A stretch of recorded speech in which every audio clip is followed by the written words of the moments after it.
FromSoftware's Elden Ring has been the talk of the weekend thanks to its gameplay finally being revealed and a release date of January 21st, 2022 for Xbox Series X and S, Xbox One, PlayStation 4, PlayStation 5, and PC.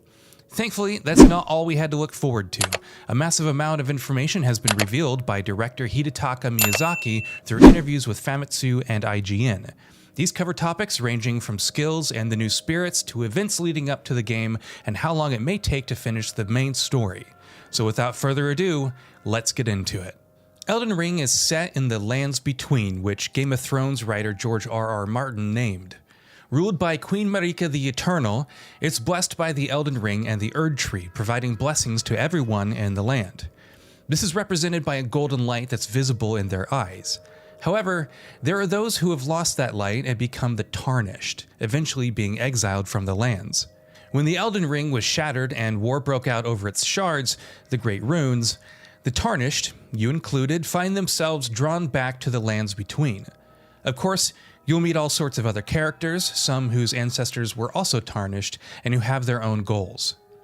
Finding meaning in their return as the player fights to become an Elden Lord forms the crux of the journey.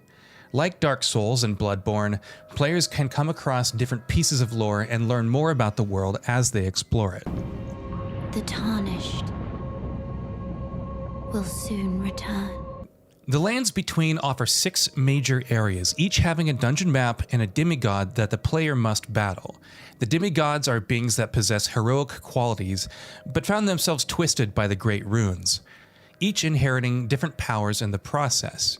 Discovering the various states of ruin that have befallen these once great entities will also be part of the player's journey. A bit later in the game, players will discover a hub, though how similar it'll be to, say, Firelink shrines remains to be seen. All of the areas are connected, and though not everything will be open from the start, you will have plenty of different ways to approach a certain area. Along with the main dungeons, there are also a wide variety of catacombs, castles, and fortresses in the world to stumble into as per Miyazaki.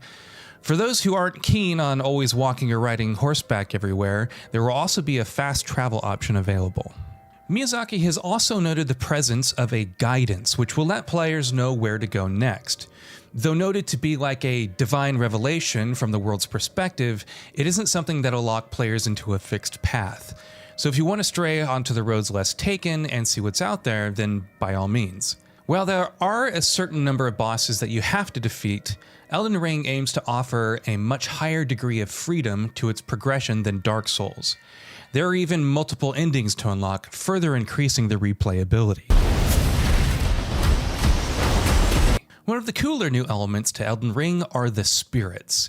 These are enemy characters that can be used as summons and offer different benefits in battle. You can have a spirit that'll defend you from the rear, an archer that'll help in combat, or even a decoy that'll flank enemies. Spirits also have growth elements, like weapons, which seems to indicate that they can be leveled up. There are a large variety of spirits to choose from, and it's possible that you may come across some that are, fairly useless. Nonetheless, having a particularly nasty enemy alongside you and battling foes is a fairly cool prospect. Don't worry though, spirits aren't replacing player summons, as you'll still be able to fight alongside other players in co-op.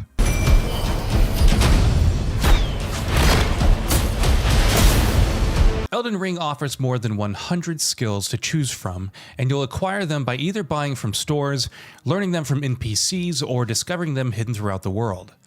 Perhaps the biggest change that's being made is how skills are handled. Take Dark Souls 3 as an example.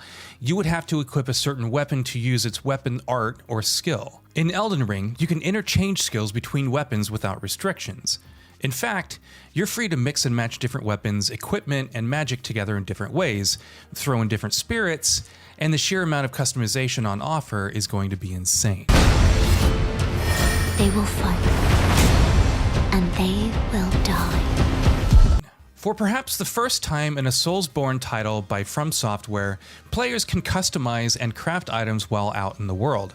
Materials for these will be discovered during exploration, and there are also more resources for health recovery, enabling one to fight for much longer.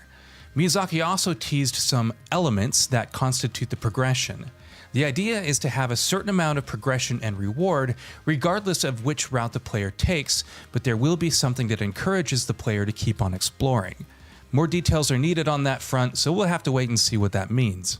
Combat, whether it's melee or ranged, has always been an essential part of FromSoftware's action RPGs. However, those who appreciated the stealth options in Sekiro: Shadows Die Twice may find something to like in Elden Ring as well.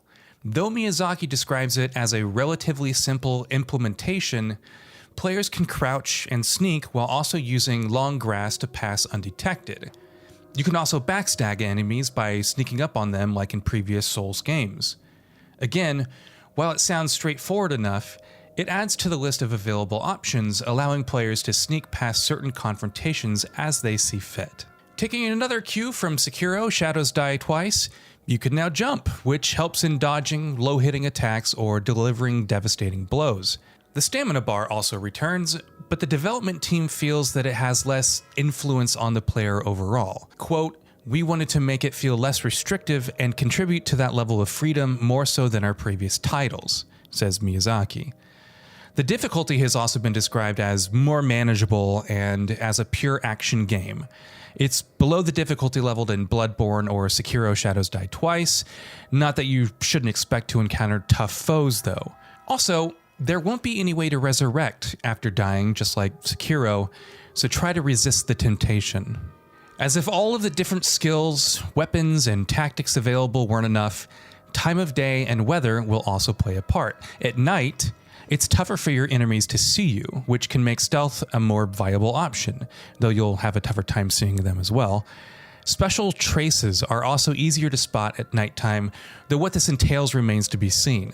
While not many details were provided on how weather will affect the gameplay, it will change on the fly like the time of day, so be prepared to make some necessary adjustments. With how large the game is, how long will it take to complete? Miyazaki says that it could be about 30 hours of playtime without taking too many side trips. However, it's hard to say at this point. The overarching goal for the developer is to have a lot of depth and expansion, even if the player isn't veering off the main path.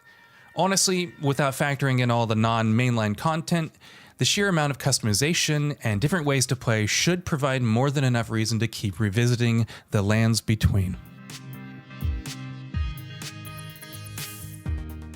And that brings us to the end of the video. A quick request before we conclude. We upload new videos every single day, and if you like what we're doing, please consider subscribing. It really helps us out. Also, don't forget to enable all notifications by clicking the bell icon so that you can receive daily video updates. Thanks for watching.